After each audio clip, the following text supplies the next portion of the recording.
Hello there!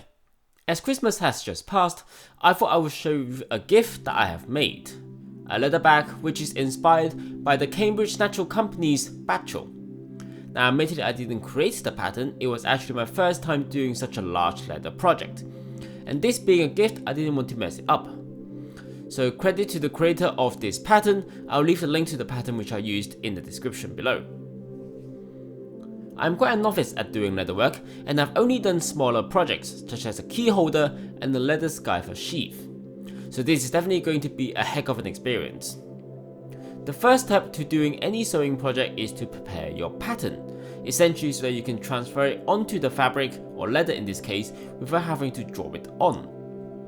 For ease of transfer, I also decided to paste the pattern onto a card, so it has a bit more stiffness and won't mangle or crease as easily when the pattern is being traced by the scratching owl.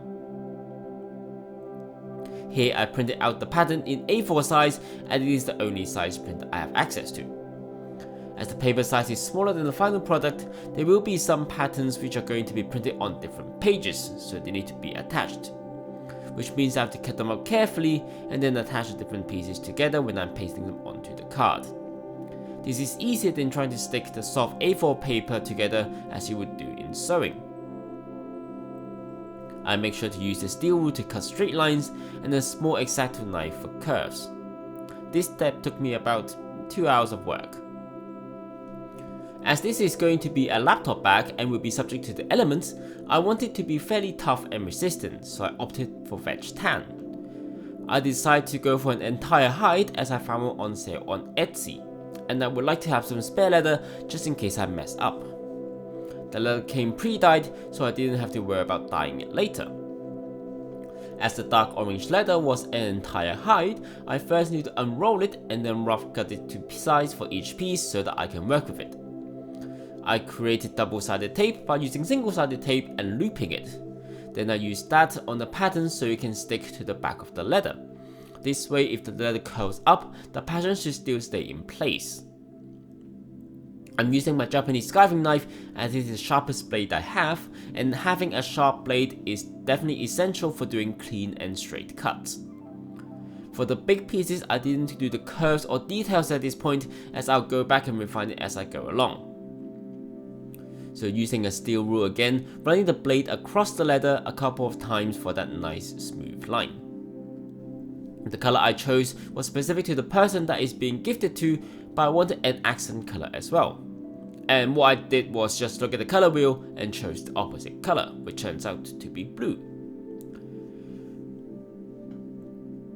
For the blue leather, I know I'm not going to be using it for the main pieces, but mostly for the straps, so I just chose a good width and then ordered the correct length, again giving myself plenty of safety margin. For the smaller pieces on the blue leather, I first used a scratching owl to mark the back of the leather, then used a sharp X-Acto knife and just cut it out, as it is easier to do that than using a straight scything knife. The blade is sharp, but it is quite thin, so to avoid snapping while doing the curves, I had to do a bit more runs than the scything knife. I did have enough blue to use it as the gusset, but that might have been too much of an accent piece and I wanted to keep it simple.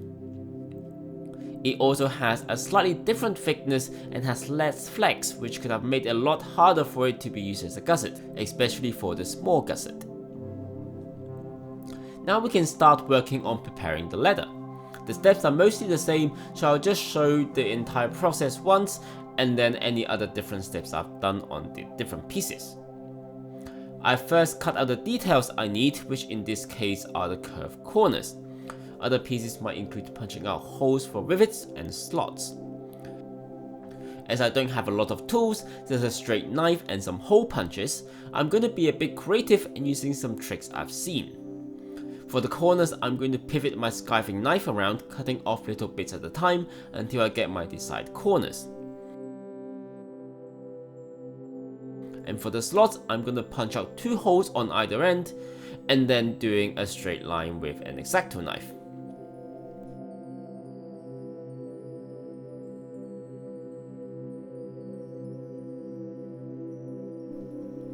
Once I get all of the details done, then I can start punching holes for the stitching holes.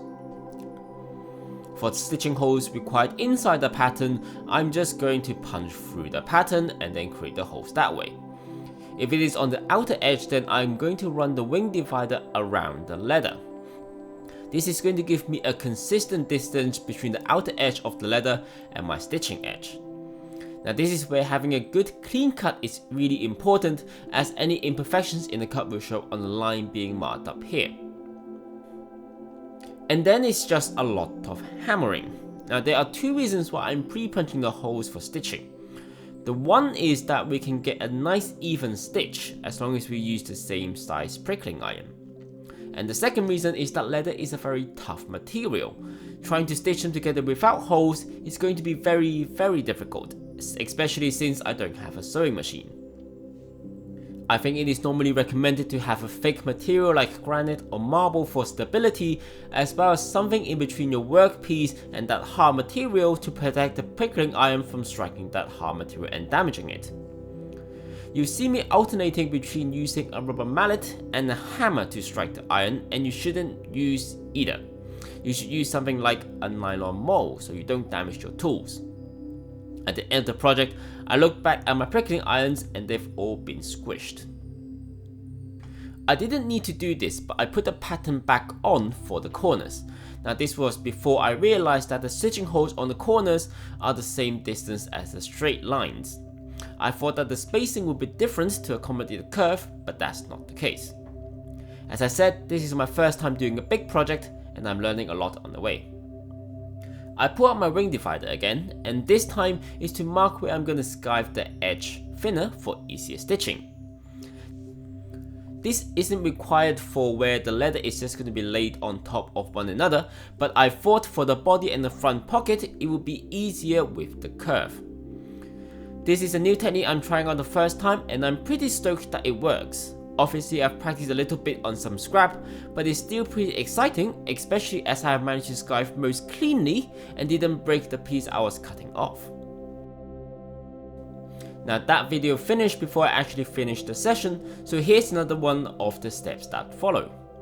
With skivings there will be some imperfections, so I got some sandpaper and did some cleaning up, as well as finishing the flesh of the leather with some Tonkinol burnishing gem.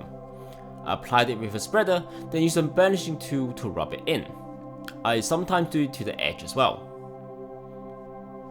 On pieces which are going to be glued on top of another, I also bevel the top edge like in this piece, to prevent the edge from being too hard, accidentally being caught on sharp edges which might damage the edge.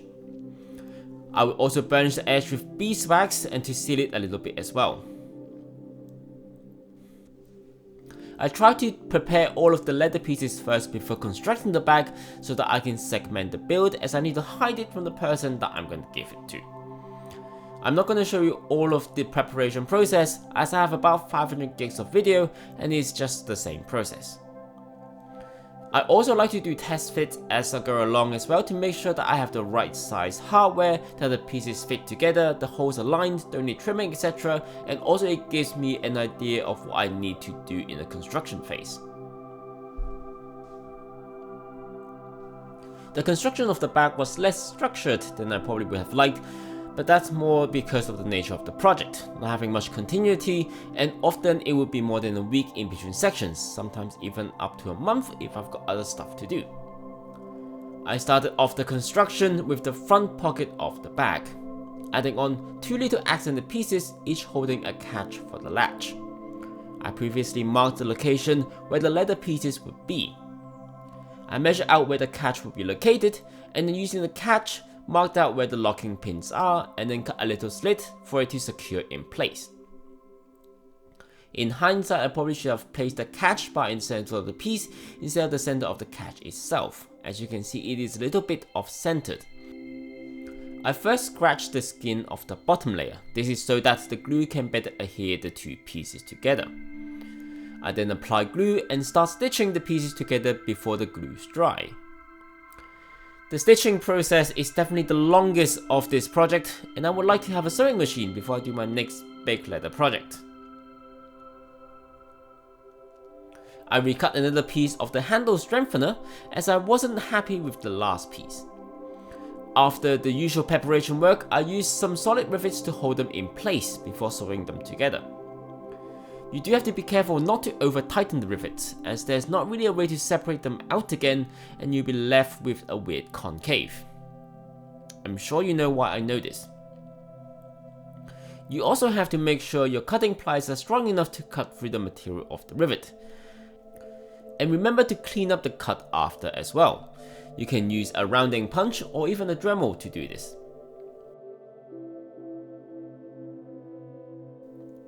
Continuing on with the flap, we add the accented strap using the same method.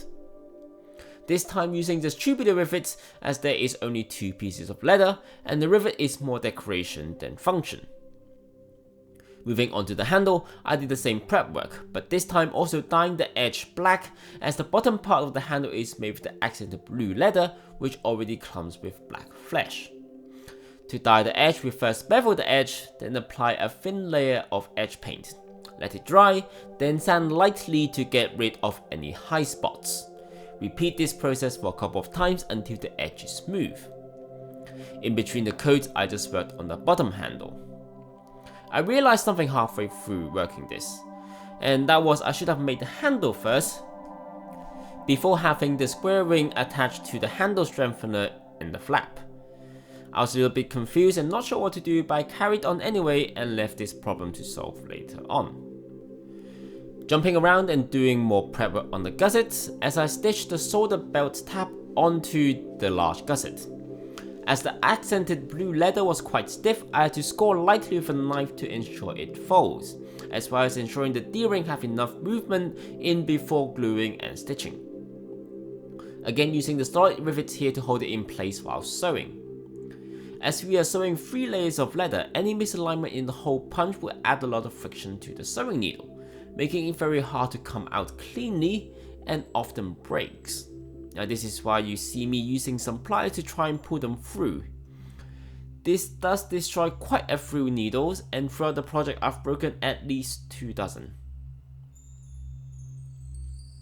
I do the same on the other side, and that's when I had the idea of how to attach the handle onto this handle straightener part with the square ring already attached to it. And that is just to pry apart using pliers and then attach the handle through the loop. Before we do that though, on to the hardest part of the project. Sewing on the small gusset for the front pocket. This was hard for a couple of reasons. I've never done it before. I couldn't really find much tutorials or information on how to sew gusset. I think I found some, but they were of a different construction. And lastly, if I messed up badly, it would cost a lot of time, as I will need to recut and prep the pieces again, and I only have a limited amount of leather left. But actually it seems to be going okay. I did make a tiny error that I started one hole too high on the main body, meaning that on one side there is a hole where there shouldn't have been. But I improvised and then added a stitch there too. It is not balanced, but if you don't know it's there, it's not there. Plus, when the flap is over the front, it cannot be seen. It's taking more than 2 hours to just sew one single side, so another 2 hours for the front to go on, which is a little bit easier now that I know what to do. I did redo the top handle as I either wasn't too pleased with it or a small defect appeared that couldn't be dealt with in between sessions. But I did exactly what I planned out and attached it to the square rings of the flap once I glued, sewed and riveted the handle and the handle liners together. After that I detached the flap to the back, as I thought it would be easier if I did it first rather than having to fiddle it with it after the gusset was attached due to the need of rivets. The large gusset was similar to the attachment of the front of the small gusset. One different thing I did here was to cut some relief cuts onto the gusset so it doesn't crease and bend as much. This was so that the feet I installed at the bottom is actually going to do something instead of just being bent in and doesn't actually lift the back off the floor. What I should have done probably was not cut all the way through, but just the flesh of the leather so it doesn't show on the edge when it's done. And just because it's the second time round doing a gusset doesn't mean it's problem free. I had the issue of having an extra bit of leather at the end. Either the gusset was too long, or I punched an extra hole somewhere. Either way, I disposed of the extra, and that is the majority of the sewing done. Now enough time has passed since I started the project, and you see that my environment has changed, and I no longer have to sit on the floor to do the crafting, and this is because I moved house during this time. And now I can line up my future projects that I have plans for to show as the background. So I was looking at the bag and I realized that the original flesh edge doesn't quite match up with the accent blue leather, so I decided to paint the edges of the orange leather. This was not so difficult on the edges of the gusset or where there is only one layer. However, it is slightly more tricky when there are two pieces of leather stuck together, as I should have done this before constructing the bag and not at the end. So for places like the back flap, as well as the bottom of the handle, I need to be careful as I could actually dye the top skin of the leather.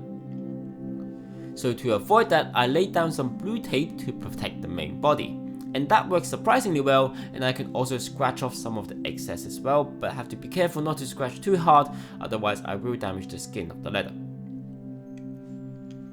So while I waited for the edge paint to dry between coats, I worked on the strap and also attached the catch for the main flap. I did have to do some experimentation as the leather was quite thick, and I wanted to make sure that a little belt loop that holds excess straps could actually be sewn in, and can hold the excess strap when it's being shortened. Once that's done, I go over the surface of the bag, applying beeswax liberally and then buff it off. So we are finally done, after 500 gigs of footage, over 70 hours of hard work over a span of 5 months. And here's a look at the final product.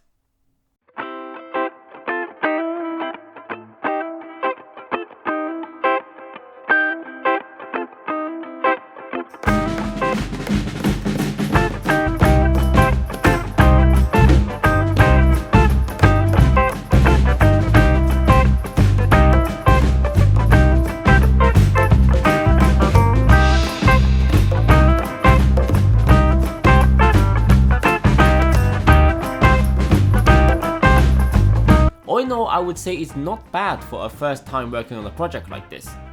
I do like leather crafting, but I would say hand stitching is probably too much work, and before I attempt my next large project, I'm going to get a sewing machine if I can afford it.